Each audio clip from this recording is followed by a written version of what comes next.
Hi students, this is the second video in the process. We're going to discuss in this video all the classes that we offer for dual credit and some important guidelines. This is a complete list of all the dual credit classes we offer here at Tomball Memorial. You'll see them listed by English and History on your left and Math and Science on your right. On your left, you'll see that juniors can take English 3 dual credit and U.S. History dual credit. Seniors can take English dual credit, Government dual credit, and we now offer Economics dual credit.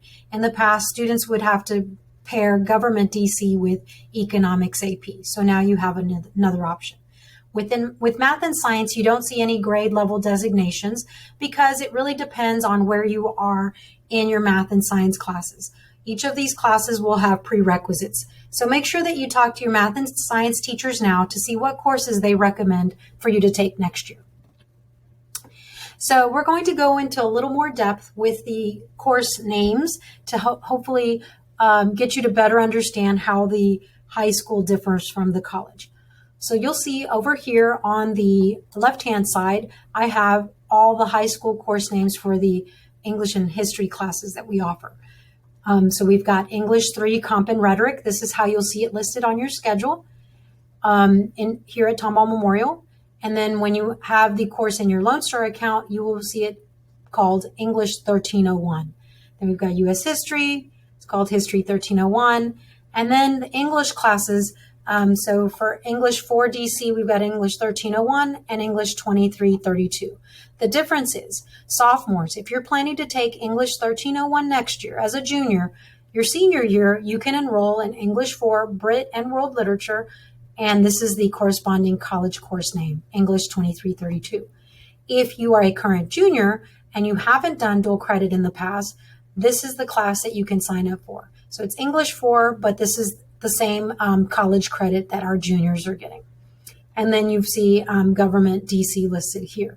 I've covered up the spring courses so you're not overwhelmed with all these numbers and letters to talk about a little bit how we register for classes. So in high school, we only register once a year for courses. In the spring, so here soon, you're going to be selecting courses for next school year, and you only do it once a year for the next school year. The college doesn't work that way. With colleges, you register and pay for your classes in the semester before they offer the course. So by the end of this whole process, you will have qualified, you will have applied and qualified, and then you're going to register and pay for your fall classes. So these are the fall classes that you'll be taking. Then next school year, around November, I'll be emailing you again. The process won't be as lengthy. You'll just have to fill out a form, but you'll be registering and paying for your spring courses. So here you see them listed. So again, we've got English dual credit, for example, in the spring, it's now English 1302, and so on and so forth. And then in this column, it's important for you to understand the credit hours, as I mentioned in the previous video. So for English 1301, you can earn, and 1302, you can earn 3 credit hours per semester. So for my math people, how many credit hours can you earn in 1 year in English 3 dual credit? If you said 6, you are correct. Yes, so it's 3 per semester. So that's going to be a little different as I change the slide. So Math and Science courses get a little tricky. So here are all the classes we have in Math and Science. You'll see they're not as easy to recognize. So I've put some information in parentheses because you'll see they're just not as plain as some of the other courses. So we've got College Algebra. You'll see it listed on your schedule as College Algebra Independent Study. DC, we've got Calculus, Statistics, but then we've got Biology. I believe this is short for Science Research Design, DC Bio, so otherwise known as Bio 2 DC. Then we've got Anatomy and Physiology DC, and then Chemistry DC, which is Science Research Design, DC Chem. And then you'll notice here that I don't have any college course names. So these courses are very different. We've got College Algebra, Calculus AB, and Statistics DC. For these classes, you will go through the process of qualifying at right now, but you will not register and pay for these classes for the fall. You will be able to do that in November, just like the other classes. In November, you'll register and pay only for the spring. So even though these are full year classes here at Tomball Memorial, for the college, they're only worth one semester of college credit. So for these classes, you're not doing any adding. For for college algebra, it's otherwise known as Math 1314. You're only getting 3 semesters of college credit.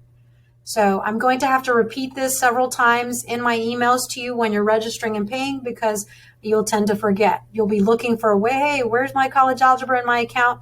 It's not there because you won't register and pay for it until the spring. Okay, same goes for calculus, same for statistics. Biology and chemistry work very similarly to English, where in the fall there's a college course for biology 1406, and then in the spring, biology 1407, same with chemistry 1411 and 1412. The other weird course is anatomy. So this one, there's 2 reasons why it's confusing. One, you're going to confuse it because the high school course name is Anatomy and Physiology DC, but on the college side, it's called Biology 2401. So don't be confused by the name of the course. The other reason it's confusing is because with this course, you're going to register and pay for it in the fall, but you're not going to do anything with it in the spring. So this course on the college side kind of spans the length of the year, but you're only registering in the fall. And you are getting 4 college credit hours here. So for biology and chemistry, for example, you're not getting just 4 hours, you're getting 8 hours for the year. So hopefully I didn't confuse you too much with these charts. Here are some other important guidelines. First, the registration process starts here with me. You cannot register directly with Lone Star College. Even once you're enrolled in Lone Star and you have access to your Lone Star account, you cannot register for classes like college students do. You cannot register online. I do the registration for you via several forms that you have to submit to me. So just be aware of that. Be aware that you must pass all your EOC exams, and you do have to qualify for these classes with test scores. We'll go into more detail about how to qualify for your dual credit classes in the next video. So be aware that each course has a different set of requirements. It depends on the course and how many tests and which areas you need to be eligible in. Be aware that there are different deadlines on the high school and the college side that must be met. And I'll be reminding you of these throughout the process. Be aware also that you must maintain a C or better to stay in the program. This is really important. Just as you know, here at TMHS, students are allowed to drop at the end of the first 3 weeks of the semester, at the end of the first 6 weeks, and then again at the end of the fall semester. So be aware of this, because if you're struggling in a dual credit class, you may want to drop the class so that it doesn't affect you. Just like I told you in the last video, you are creating a college transcript. So we don't want you to be penalized because you're struggling in a class. So just be very aware of the drop deadlines so that you can drop if you have to before it starts affecting your college transcript. There is an appeals process available, but it's not guaranteed, and reinstatement is determined solely by Lone Star College. Some other things to note is that there are several forms, like I mentioned. One of them is the FERPA form. I'll be sending this to your parents pretty early on in the process, because this allows parents to have access to your records. So for example, if in the process your parents have a question about your account or about your testing, parents are not allowed, Lone Star is not allowed to talk to your parents unless you've given them permission. So just be aware of this form. Then there's another form from Lone Star College called the parental consent form, and it's just a form alerting your parents that you may be exposed to adult content in your dual credit classes.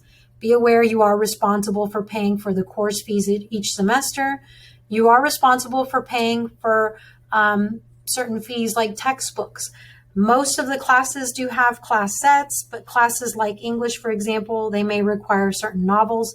At the end of the year, I will post information that teachers share with me about textbooks and possible summer assignments that may be required. So just be looking for that email.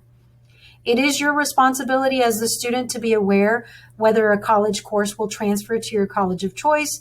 That this is something that you can easily research online. And be aware that here in Texas, there's a rule about excessive college hours. So this is not common, just something that you need to be aware of, that if you have over 150 hours, colleges can charge you extra. But this typically happens when students are changing their majors, and hopefully that will be you. Some things to also be aware of: once you actually create your account with Lone Star, an email may come to you. You might log into your My Lone Star account and see these different things, a little checklist that might say something like, you need to satisfy the bacterial meningitis, you need to do all these different things. So here are the different holds that you can ignore. So for example, your high school transcript, you are not required to submit a high school transcript. You are not required to satisfy the bacterial meningitis requirement. You do not have to attend a new student orientation. You don't have to complete charisma modules, and you don't register for classes. So again, like I said earlier, you'll be registering for classes through me. I will send you the forms. You do not have to do anything on your own through your account. Holds that you cannot ignore. The only one that I've seen that students must respond to are residency holds.